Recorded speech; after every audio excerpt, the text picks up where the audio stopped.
In this video, we will be talking through one of the content areas from New South Wales Mathematics syllabus, which is chance, focusing on a Stage 3 level.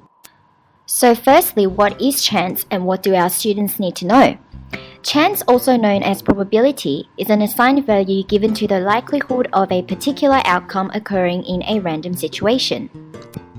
So now we would like to focus on one of the three models of probability, which is theoretical probability.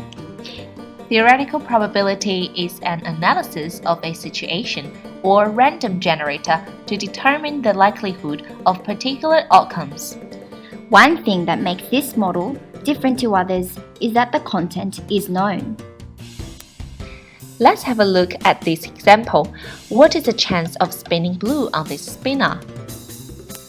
There are three ways of representing the chance of something occurring. First, we have the number line. Next, we have the fraction notation, number of expected outcomes as the numerator and the number of total outcomes as the denominator. Finally, we have the percentage.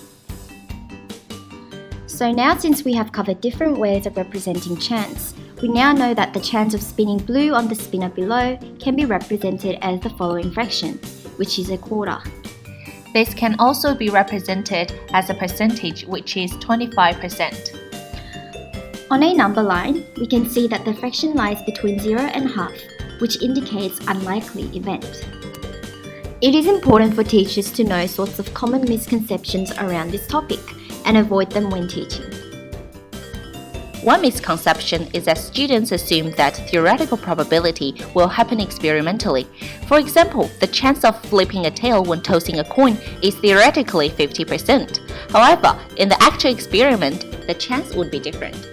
We need to help students to realize that what actually happens may be different from what is expected to happen.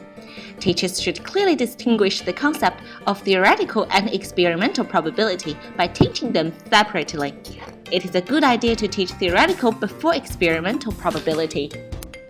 Another misconception is placing the term equally likely at 0.5 on the number line, as found in the syllabus. However, it is important to remember that the term equally likely is not necessarily used only when referring to 0.5, but also for different values that represent the same chance. For example, the chance of rolling either a 3 or 4 on a fair die is equally likely. But this does not mean that the chance of rolling either a 3 or 4 is 50-50. In fact, it is 1 out of 6. Solution to avoid this misconception is choosing a different term to refer to 50% chance, such as the term even. In conclusion, as well as knowing the content of the topic well, it is important to be aware of common misconceptions so that we can teach students to avoid it.